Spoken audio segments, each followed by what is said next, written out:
قدر خيرا وخبالا الحمد لمن قدر خيرا وخبالا والشكر لمن صور حسنا।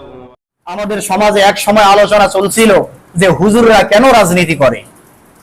হুজুরদের কাজ তো হলো মসজিদ ইমামতি করবে আর মাদ্রাসায় পড়াবে, বেশি থেকে বেশি বাজারে যাবে, এতটুকুই। হুজুররা কেন আবার রাজনীতির মঞ্চে উষ্টা বক্তৃতা দিবে, তারা কেন রাজনীতিতে আসবে, এইরকম একটা ধারণা অনেকের মধ্যে ছিল। এই সূরা ইউসুফ থেকেই প্রমাণ করে। আর আমরা যারা রাজনীতি করি, আমরা যারা সিংহাসনে মসনদ দাবি করি, আমাদেরও চরিত্র এখান থেকে লোকটা তার কাছেই ছিল, এবার তার মনে ফেরে গেল ওই ইউসুফের কথা। এবার সে বলল অকালাল্লাযীনা জামিনুহুমা ওয়াদ্দাকারা বা'দা উম্মাতিন আনা উনাব্বিউকুম বিতাউইলিহি ফাআরসিলুন। ও বাদশা নামদার, আপনি আমাকে একটা সুযোগ দেন, অনুমতি দেন। আপনি যে স্বপ্ন দেখছেন এই স্বপ্নের ব্যাখ্যা আপনাকে আমি শুনিয়ে দিব, আপনি আমাকে জেলখানায় দেওয়ার অনুমতি দেন। তখন তিনি ইউসুফ আলাইহিস সালামের কথাটা সেখানে উপস্থাপন করলো। কয় বছর পরে?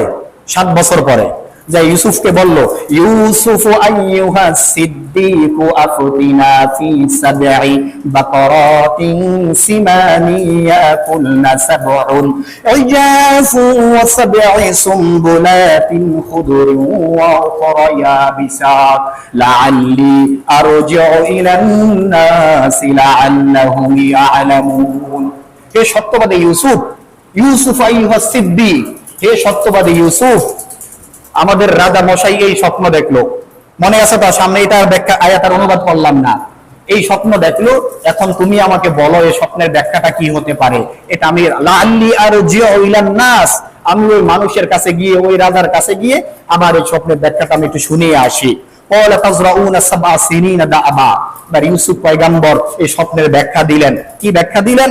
ফাজারুহু ফি সুমবুলিহি ইল্লা কলিলাম মিম্মা তাকুলুন। দেখো, তোমাদের দেশে 7 বছর অনেক ফসল উৎপন্ন হবে।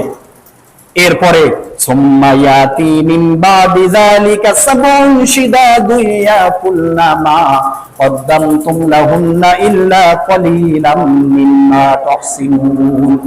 এরপরে 7 বছর আসবে দুর্ভিক্ষের বছর, দেশে কোনো ফসল উৎপন্ন হবে না। তখন তোমরা করবা কি? যে ফসলগুলো তোমরা, যখন বেশি ফসল উৎপাদন হবে তখন তোমরা এই ফসলগুলো যতটুকু তোমাদের দরকার অতটুকু তোমরা খোসা থেকে ছাড়াইবা। ধান যেমন খোসা থেকে ছাড়ায় না, ওখানে ওই সময় মানুষের সবচাইতে বেশি দামি ফসল ছিল গম। বলে গমগুলো তোমরা গমের শীষ থেকে বের করবা না, যতটুকু দরকার অতটুকুই করবা, বাকিটা রেখে দিবা। এরপরে যখন দুর্ভিক্ষ আসবে তখন ওই গমগুলো বের করে আস্তে আস্তে এগুলোকে তোমরা বক্ষণ করবা, আর কিছু গম রেখে দিবা।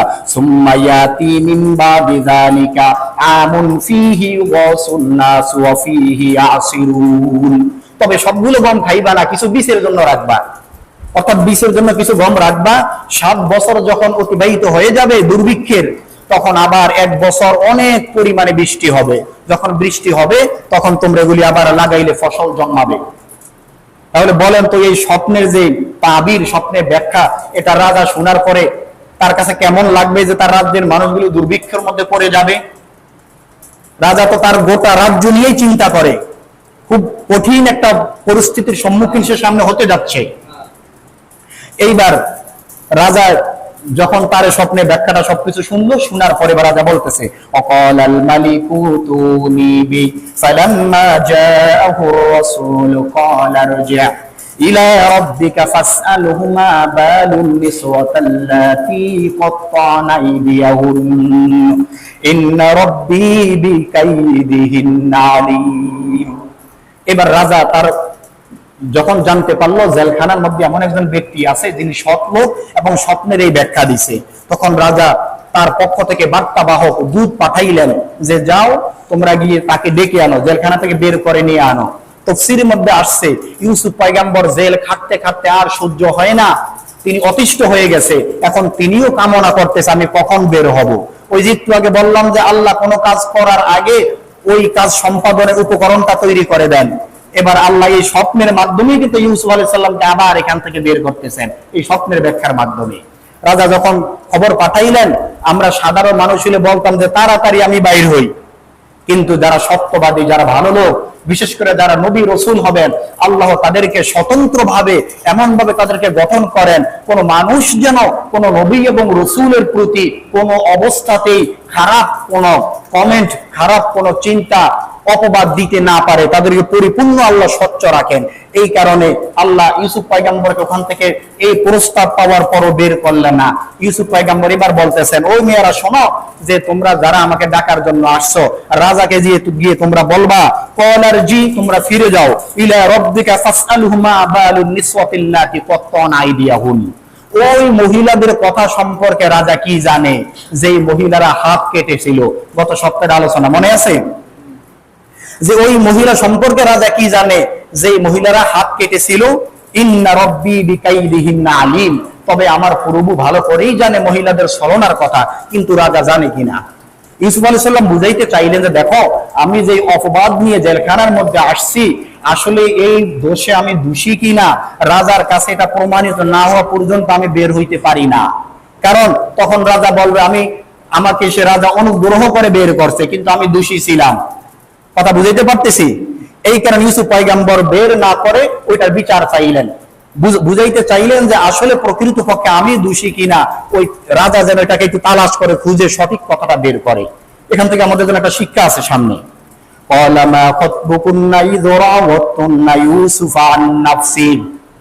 যখন ইউসুফ পয়গম্বর বললেন কাদের কথা, যে মহিলারা হাত কেটে ফেলছিল, কিন্তু প্রকৃত পক্ষে ইউসুফ পয়গম্বরকে জেলখানায় ঢুকাবার জন্য সবচাইতে যার বেশি ছলনা ছিল, কেন্দ্রবিন্দু, সেতু ছিল জুলাইখা। আলোচনা বুঝতেছেন? কিন্তু ইউসুফ নবী জুলাইখার কথা না বলে বলল তো ওই মহিলাদের কথা। ওই মহিলারা তো শুধুমাত্র জুলাইখাকে উৎসাহ দিছে যে হ্যাঁ, লোকটা খুবই সুন্দর, এর ছাড়া তো আসলে বাঁচা যায় না, শুধু উৎসাহ দিছে। কিন্তু ইউসুফ পয়গম্বর কেন জুলাইখার কথা বললেন না, ওই মহিলাদের কথা বললেন? তাফসীরের মধ্যে আসছে যে ইউসুফ পয়গম্বর ছোটবেলায় ওই জুলাইখার বাড়িতে, আজিজে মিশরের বাড়িতেই লালিত পালিত হয়েছিলেন। তার ঘরের খাবার নুন নমক খেয়েই সে বড় হয়েছিলেন। এখন যখন রাজা এই বিচারে তদন্ত করবে, জুলাইখার কথা আসলে সরাসরি জুলাইখাকে ঘিরেই কিন্তু বিচার কার্য চলতে থাকবে, তদন্ত চলতে থাকবে, জুলাইখা অপমানিত হবে। আর যখন ওই মহিলাদেরকে সহ পেঁচাইয়া দিল, অর্থাৎ রাজার দৃষ্টিতে থাকবে ওই মহিলার দিকে, আর এই দিক থেকে জুলাইখার মুখ থেকে সত্য কথাটা বের হয়ে যাবে। জুলাইখা কিছুটা হইলেও অপমানিত কম হবে। এটা হলো যে ওই যে ছোটবেলায় সে নুন নামক যার খেয়েছিল, তার গুণ এখন সে গাচ্ছে যে আমি যদিও তার একটা ছলনার কারণে আজকে কারাবরণ করতেছি, কিন্তু আমি তো এক সময় তাদের ঘরেই খাবার খাইছি।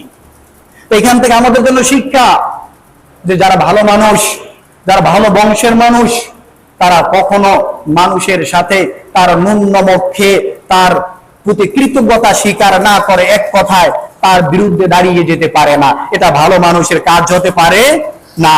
কিন্তু আমাদের সমাজে দেখা যায় এমন বহু লোক আছে, দেখবেন যে প্লেটের মধ্যে খায়, একটু পরে গলা থেকে এখনো খাবারটা শেষও হয় না, এখনো চাবাইতেছে, ওই প্লেটটা কি আবার ছিদ্র করে। এরকম লোক আছে না নাই? কিন্তু এই কোরআন সাক্ষী দেয় এই মানুষগুলো কখনো ভালো বংশের মানুষ হতে পারে না। নিজেকে নিজে সে যতই ভালো দাবি করুক না কেন, যদি তার মধ্যে মানুষের উপকার করলে উপকারে কৃতজ্ঞতা প্রকাশ করার মতো চিন্তা, টেন্ডেন্সি, চেতনা না থাকে, ওই লোকগুলো আসলে ভালো মানুষ হতে পারে না। তাই ইউসুফ পয়গম্বর ওই যে জুলাইখার ঘরে ছোটবেলা থেকে বড় হওয়ার কারণে তাকে সরাসরি দোষী না করে দোষটা একটু ঘুরে আনছেন। এবার রাজা বলতেছে,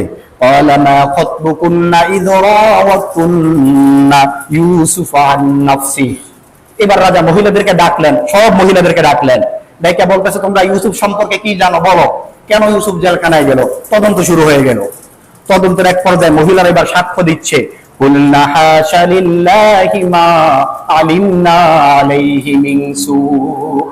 যে আমরা মহান আল্লাহর শপথ করে বলছি ইউসুফ সম্পর্কে আমরা খারাপ কিছু জানি না, আসলে ইউসুফ খারাপ ছিল না। এবার জুলাইখা বলতেছে, ক্বালাত ইমরাতুল আজিজ, আজিজের স্ত্রী জুলাইখা, সে বলতেছে আনা হাসাল হক, এখন তো সত্য কথা বের হয়েই গেছে, এখন তো গোপন করার কিছু নাই। ইউসুফ যে নির্দোষ এটা তো প্রমাণ মহিলারা বলেই দিল, এবার আমিও সাক্ষী দিলাম।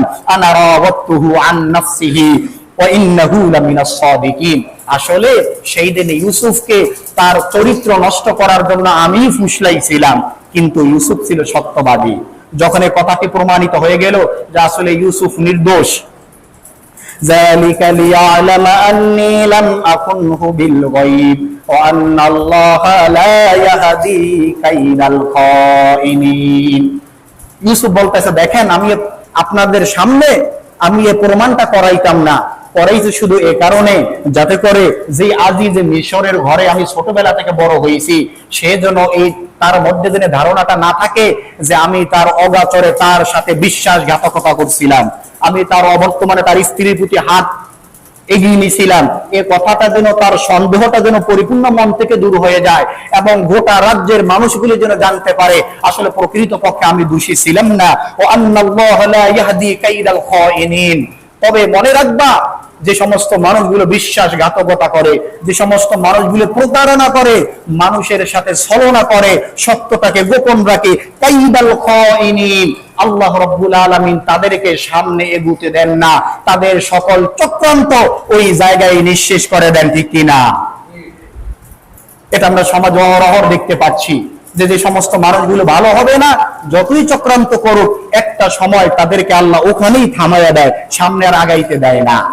এবার ইউসুফ পয়গম্বর বলতেছে, দেখেন, ওমা উবাররিউ নাফসি ইন্নান নাফসা লাআম্মারাতুম বিসু, যে মানুষের মন, আমি ইউসুফ বলি না যে আমি নির্দোষ, কারণ মানুষের মনের একটা বৈশিষ্ট্য, একটা স্বভাবই হইল গুনাহের দিকে ধাবিত হওয়া। লাআম্মারাতুম বিসু, নফসে আম্মারার কাজই হইল মানুষকে গুনাহের জিনিসটা তার সামনে সৌন্দর্য চাকচিক্য করে তুলে ধরবে। ইল্লা মা রহিমা রব্বি, তবে আল্লাহ রব যাকে হেফাজত করবেন ওই মাত্র গুনাহ থেকে বেঁচে থাকতে পারে। তাই আমি ইউসুফ বলি না যে আমি একেবারে নির্দোষ, আমিও জুলাইকার প্রতি ঝুঁকে যেতে পারতাম, কিন্তু আল্লাহ আমাকে হেফাজত করছেন বিদায় আমি ঝুঁকি নাই। এটা বলে ইউসুফ সে নির্দোষ, এটাও সবার সামনে প্রমাণিত হলো, আবার যেন বিচারটা কঠিন না হয় এর প্রতি ইঙ্গিত বহন করলো। কিন্তু আজ দেখেন আমাদের সমাজে দেখা যায় যে আলেমদের উপরে তোহমত দিয়ে কিভাবে তাদেরকে নির্যাতন করা হইতেছে। আমরা সকলেই জানি হেফাজত ইসলাম আমির আল্লামা মামুনুল হকের স্ত্রীকে নিয়ে এসে ঘুরতে গেছিল, কিন্তু ওই স্ত্রীকে দিয়েই এই ইজলাসে, আদালতের ইজলাসে দাঁড় করে বলছে উনি আমাকে ধর্ষণ করছে। এরকম ঘটনা ঘটছে কিনা? আলেমদের উপরে মিথ্যা তোহমত দিছে, কিন্তু আল্লাহ রাব্বুল আলামিন করল কি, 3 বছর কারাবরণ করার পরে সে যে সত্য ছিল, আসলে তার এটাই যে তার স্ত্রী ছিল এটাকে সত্যি প্রমাণিত করে আবার আল্লাহ দেশ এবং জাতির কাছে তার সত্যটাকে তুলে ধরছেন। আর যে সমস্ত মানুষগুলো চক্রান্ত করেছে কাইদাল খাইনিন, তাদেরকে আল্লাহ জায়গায় স্তব্ধ থামিয়ে দিয়েছেন, ঠিক কিনা? তো যারা এরকম চক্রান্ত করে মানুষের উপরে মিথ্যা তহবাদ দেয়, ইউসুফ পয়গম্বরের জমানায়ও ছিল, এখনো আছে, ভবিষ্যতেও থাকবে, এরা যাবে না। কারণ কোরআন যতদিন আছে এই কোরআনের কথা শোনার জন্য মানুষ ততদিনও থাকবে। এ কারণে আমাদের উচিত হবে যে আমরা আলেমদের প্রতি মিথ্যা অপবাদ তোহমত দিয়ে তাদের সম্মানটাকে হানি না করা। আমরা কোনো কিছু শুনলে এটাকে সঠিকভাবে যাচাই বাছাই করে সঠিকটা সামনে বের করে আনা একজন স্বচ্ছ মুমিন এবং মানুষের কাজই হবে এটা। সম্মানিত ইউসুফ পয়গম্বর এবার যখন জেলখানা থেকে ছাড়া পাইলেন, পাওয়ার পরে এবার রাজা তাকে পাশে বসাইয়া, সংক্ষেপ করে বলতেছি, পাশে বসাইয়া স্বপ্নের কথাটা বললেন যে দেখো আমি তোমার মুখ থেকে স্বপ্নের কথাটা শুনতে চাই। তখন ইউসুফ আলাইহিস সালাতু ওয়াস সালাম রাজাকে এমন ভাবে তার স্বপ্নের কথাটা বললেন যেই কথাটা রাজা পর্যন্ত কাউকে বলে নাই। সুবহানাল্লাহ। অর্থাৎ রাজা কোন সৈন্য সামন্তদেরকে সে যেইভাবে দেখছে সেইভাবে বলে নাই, কিন্তু ইউসুফ এখন তাকে বর্ণনা দিতেছে হুবহু রাজা যেইভাবে দেখছে এইভাবে দেওয়ার পরে এবার রাজা বলতেছে তুমি একজন বিশ্বস্ত লোক, তোমাকে আমার সহচর করে বানাবো, অর্থাৎ তোমাকে আমার রাজ সিংহাসনে আমি তোমাকে উপস্থাপন করব। এরপরে রাজা মশাই তাকে 1 বছর তার রাজ দরবারে রেখে দেন খাস মেহমান হিসেবে। কারণ কি, কোন মানুষকে মন চাইলে দায়িত্ব দেওয়া যায় না, লোকটা যতই জ্ঞানী গুণী ভালো হোক না কেন, একটা রাষ্ট্র পরিচালনা করবে তার কিছু গুণের দরকার আছে কিনা।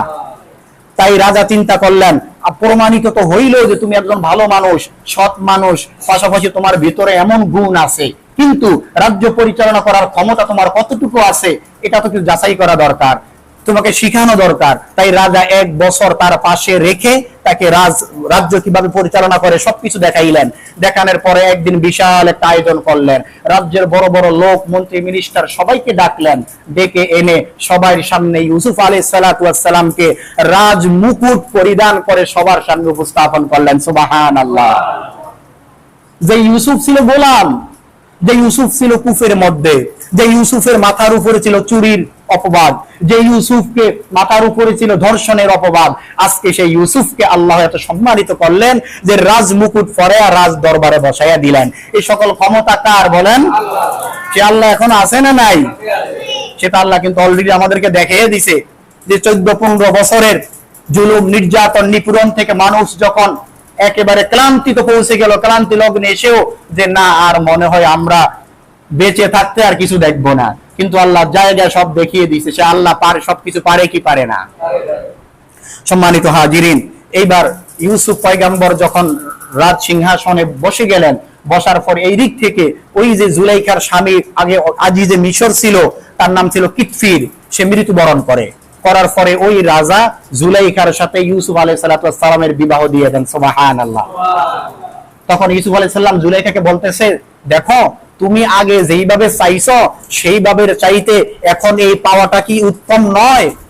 অর্থাৎ তুমি আগে তো চাইছো আমাকে অবৈধভাবে, কিন্তু এখন আল্লাহ কৌশল করে তোমার সাথে আমাকে বৈধভাবে সম্পর্ক তৈরি করে দিছে। তাই আমরা এখানে অনেক যুব সমাজ আছি, যুবক ভাইরা আছি, আমরা যেই যেই পথে অগ্রসর হই অবৈধ পথ থেকে ফিরে আসে বৈধ পথে আসার চেষ্টা করি। আল্লাহ তৌফিক দান করুক, আমিন। তো ইউসুফ এবার জুলাইখাকে দেখতেছে যে ইউসুফ জুলাইখাকে যতটা ভালোবাসে স্ত্রী হিসেবে, জুলাইখা কিন্তু অতটা বাসে না। তখন ইউসুফ আলাইহিস সালাম একদিন তাকে অভিযোগের স্বরে বললেন যে জুলাইখা, কি ব্যাপার, এতদিন তুমি আমার জন্য তো পাগল ছিলা, আজকে মনে হইতেছে তুমি আমাকে আগের মতো আর পছন্দ করো না। কয় দেখেন, আমি আপনার মাধ্যমে আল্লাহ তাআলাকে চিনছি, তাই আল্লাহ রাব্বুল আলামিনের চাইতে কোন মানুষের কাছে আর ভালোবাসার বস্তু কিছু হতে পারে না। এখান থেকে শিক্ষা যে আমরা তো আমাদের সন্তান, পরিবার, পরিজনকে তো ভালোবাসবো, মহব্বত করব, কিন্তু সবার ঊর্ধ্বে আল্লাহ এবং তার রাসূলের মহব্বত আমাদের অন্তরের মধ্যে থাকতে হবে। এবার ইউসুফ আলাইহিস সালাতু ওয়াস সালামকে আল্লাহ সিংহাসনে বসালেন। আল্লাহ বলেন, ওয়াকাযালিকা মাক্কান্না লিইউসুফা ফিল আরদ ইয়াতাবাওয়াউ মিনহা হাইসু ইয়াশা নুসিবু বিরহমাতিনা মান নাশাউ ওয়া লা নুদিউ আজরাল মুহসিনিন। আল্লাহ বলতেছেন ইউসুফকে আমি এই মিশরের শহরের মধ্যে রাজা হিসাবে প্রতিষ্ঠিত করলাম, এবং সে যেখানে ইচ্ছা সেখানে গিয়ে তার কর্তৃত্ব দেখাইতে পারে, আমি আল্লাহ তাকে সেইভাবেই প্রতিষ্ঠিত করে দিলাম। তবে ও দুনিয়ার মানুষেরা শুনে রাখো, তোমরা যে যত ভালো কাজই করো না কেন, সামান্য সময়ের জন্য তোমাদের উপরে বিপদ আপদ আসলেও তোমরা ধৈর্য ধারণ করো এবং এখান থেকে শিক্ষা করো। আমি ভালো মানুষের সৎ কর্মকে আমি বিনষ্ট হতে দেই নাই, ভালো ফলাফল তারা পাবেই। এইভাবে ইউসুফ আলাইহিস সালাম যখন রাজ সিংহাসনে এবার বসলেন, এখান থেকে একটা কথা না বললেই নয়। আমাদের সমাজে এক সময় আলোচনা চলছিল যে হুজুররা কেন রাজনীতি করে। হুজুরদের কাজ তো হইলো মসজিদ ইমামতি করবে আর মাদ্রাসায় পড়াবে, বেশি থেকে বেশি বাজারে যাবে, এতটুকুই। হুজুররা কেন আবার রাজনীতিতে মঞ্চে উষ্টা বক্তৃতা দিবে, তারা কেন রাজনীতিতে আসবে, এইরকম একটা ধারণা অনেকের মধ্যে ছিল। এই সূরা ইউসুফ থেকেই প্রমাণ করে যে যদি কোনো আলেম মনে করে যে ওই আলেম যদি ওই রাজ ক্ষমতায় না আসে, ওই পদে না আসে, তাহলে জনগণের অধিকারগুলো নষ্ট হয়ে যাবে, জনগণ পদে পদে লাঞ্ছিত হবে, তাহলে ওই আলেম ওই দেশের রাজা হিসাবে বা একটা রাজনৈতিক একটা পদ পাওয়ার জন্য দরখাস্ত করা, এটা শুধু জায়েজই নয়, এটা হলো একটা সওয়াবেরও কাজ। সুবহানাল্লাহ। আর যদি এমন হয় যে সে ধরে নেন দেশের একজন চেয়ারম্যান হইল, হওয়ার পরে সে অনৈতিক অনেক কাজ তাকে করতে হবে অনিচ্ছা সত্ত্বেও, যদি সে চেয়ারম্যান হয় তাইলে তাকে এগুলো করা লাগবে, এক কথায়। যদি এই রকম হয় তাহলে সে ওই দায়িত্ব নিবে না। আর যদি সে জনগণের জন্য, জনগণের অধিকার আদায়ের জন্য, পথে পথে লাঞ্ছিত হওয়া থেকে মানুষকে সঠিক রাস্তা দেখাবার জন্য সে যদি এই নিয়তে রাজনীতি করে, অবশ্যই সেটা বৈধ এবং সওয়াবের কাজ। এবার ইউসুফ পয়গম্বর যখন রাজমসনদে বসে গেলেন, তিনি রাজ্য পরিচালনা করতেছেন খুব ভালোভাবেই। করতে করতে যখন 7 বছর ভালো দিনগুলো পার হয়ে গেছে, এবার যখন দুর্ভিক্ষের সময় চলে আসলো, ইউসুফ পয়গাম্বর দেখেন তারও চরিত্র, আর আমরা যারা রাজনীতি করি, আমরা যারা সিংহাসনে মসনদ দাবি করি, আমাদেরও চরিত্র এখান থেকে আমাদেরকে শিখতে হবে। যখন দুর্ভিক্ষ আসলো, ইউসুফ আলাইহিস সালাতু ওয়াস সালাম তিনি এক বেলা খাবার খাইতেন আর বাকি দুই বেলায় তিনি কষ্ট করতেন, সুবহানাল্লাহ। তখন তাকে ওই সময়ের লোকেরা বলতেছে, হে বাদশা নামদার, আপনার হাতে মিশর রাজ্যের খাদ্য ভান্ডার, আপনার কাছে তো খাবারের কোনো অভাব নাই, তাহলে আপনি কেন উপবাস থাকেন? তখন সে বলল, দেখো আমার এই জনগণ এখন দুর্ভিক্ষের মধ্যে কষ্ট করতেছে, কোনো বেলা খাচ্ছে কোনো বেলা খাইতে পারতেছে না, তাই আমি এইভাবে উপবাস থেকে আমার জনগণের কষ্টটা কিছুটা হলেও আমি অনুভব করতে পারি, যেন আমার মাথা থেকে আমার অন্তর থেকে যেন জনগণের ব্যথাটা সরে না যায়, জনগণ কি কষ্ট করে, এই কারণেই আমি উপবাস থাকি। একজন আলেম, একজন সৎ মানুষ যখন রাজনীতিতে আসবে, বিচার ব্যবস্থায় বসবে, তখন তাদের চিন্তা চেতনা এমনই হবে জনগণের জন্য তাদের সকল স্বার্থগুলো মিটিয়ে দিবে। এবং সে অর্ডার করলো, এই রাজ দরবারে, এই শাহী দরবারে বাবুর্চিকে বলল যে এখানে খানা পাক হবে এক বেলা, শুধু আমি একা উপবাস থাকবো না, গোটা রাজ পরিবার সকলেই এক বেলা খাবার খাবে এবং অনুভব করবে দেশের জনগণ কিভাবে কষ্ট করে। এর নামই হলো নেতা, আর এর নামই হলো রাজনীতি। তাই আমাদেরকে এই আলোচনা থেকে শিক্ষা গ্রহণ করতে হবে। আমরা যারা রাজনীতি করি, আমরা যারা নেতা হতে চাই, সমাজের প্রতিনিধি হতে চাই, সমাজের মধ্যে প্রতিনিধিত্ব করতে চাই, অবশ্যই আমাদেরকে কোরআনের এই সকল গুণগুলো নিজের মধ্যে ধারণ করে এবং জনগণের হক তাদেরকে বুঝিয়ে দেওয়ার মানসিকতা তৈরি করতে হবে। আল্লাহ সূরাতুন নিসার মধ্যে বলেন, যে ব্যক্তি জনগণের মালকে অন্যায়ভাবে ভক্ষণ করবে, এতিমের মালকে অন্যায়ভাবে ভক্ষণ করবে, ওই ব্যক্তি যেন জাহান্নামের আগুন তার ভিতরেই যেন ঢুকিয়ে দিচ্ছে, তার ভিতরেই যেন সে ঢুকিয়ে না। তাই আমাদেরকে সচেতন থাকতে হবে। আলোচনা শেষ করে দিচ্ছি।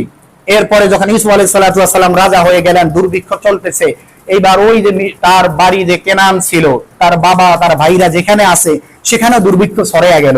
সেখান থেকে লোকজন, তার ভাইরা আসলো খাবার নেওয়ার জন্য। ইউসুফ আলাইহিস সালাতু ওয়াস সালাম তাদেরকে চিনলেন, অনেক আলোচনা এর মধ্যে ছিল।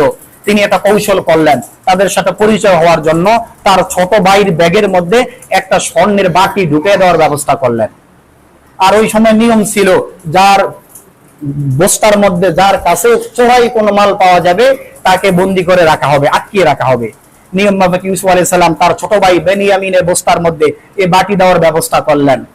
যখন তারা বস্তা নিয়ে রওনা করলো, এবার দূর থেকে লোকজন ডাক দেয়, ফালাম্মা জাহাজাহুম বিজাহাজিহিম জাআলা সিকায়াতা ফি রাহলি আখি সুম্মা আযানা মুআজ্জিনুন আইয়াতুহাল ঈরু ইন্নাকুম লাসারিকুন। ও সূরের দলেরা, তোমরা দাঁড়াও।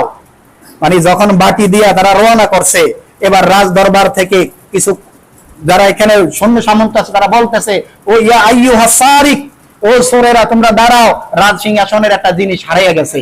তখন তারা ডেকে বলছিল, ক্বালু আকবালু আলাইহিম মাযা তাসকিদুন, যে মিয়া আমরা কোন চোরের সন্তান না, আমরা হইলাম নবী পরিবারের সন্তান, আমরা চুরি করতে পারি না।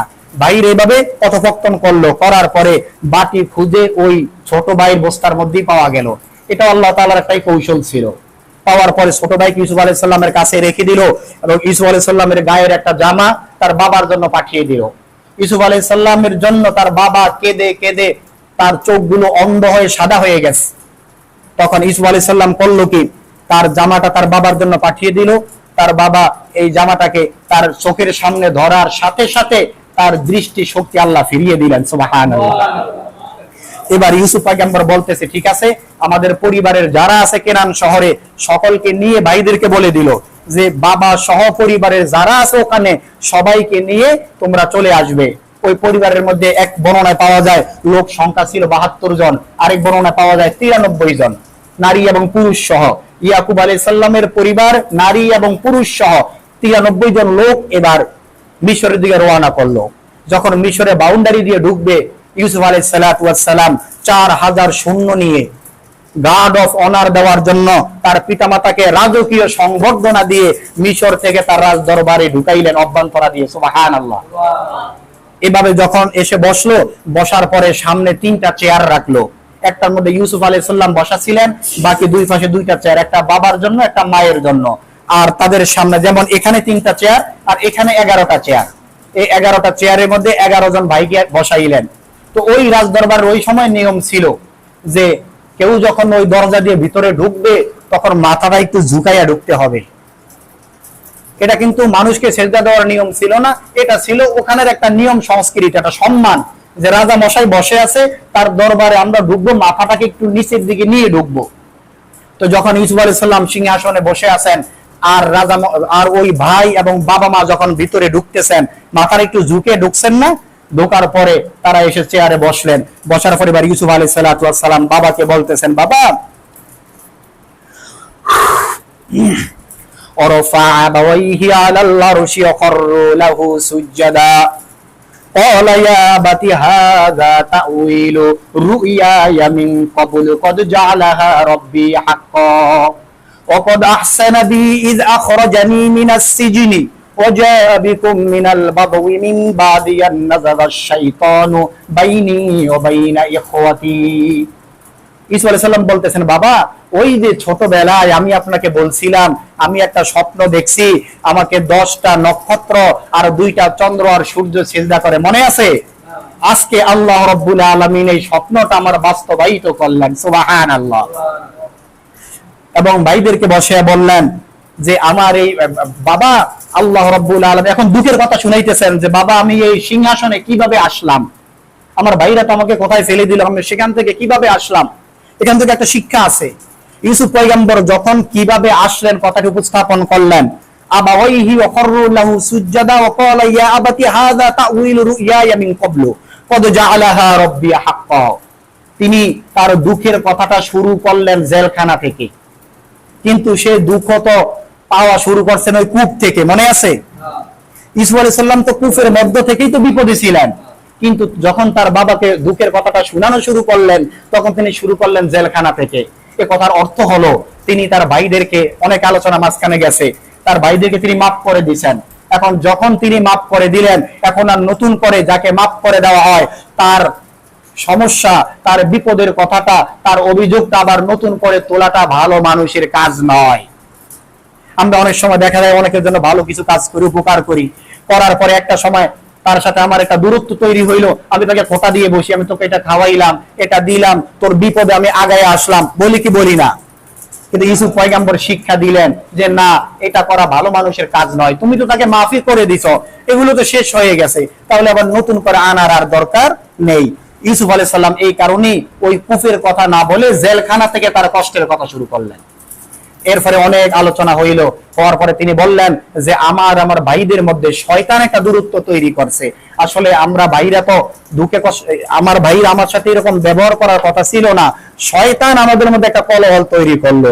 এখান থেকে প্রমাণ করে আমরা যারা ভাই ভাই আছি, অনেক সময় দেখা যায় সমাজে বিভিন্ন দ্বন্দ্ব থাকে, এই ভাই ওই ভাইয়ের সন্তান মারামারি শুরু করে, দুই ভাতিজা মারামারি করলো, ভাই ভাই কথা বন্ধ করে দূরে চলে গেল, কিন্তু প্রমাণ করে যে ভাই বড় ধন, রক্তের বাঁধন, যদিও পৃথক হয় নারীরও কারণ, ভাই কখনো পালায়ন করে না অন্য ভাইকে রেখে। এই কথাটি সূরাতুল আবাসার মধ্যে আছে, আমি সেদিকে আর যাব না।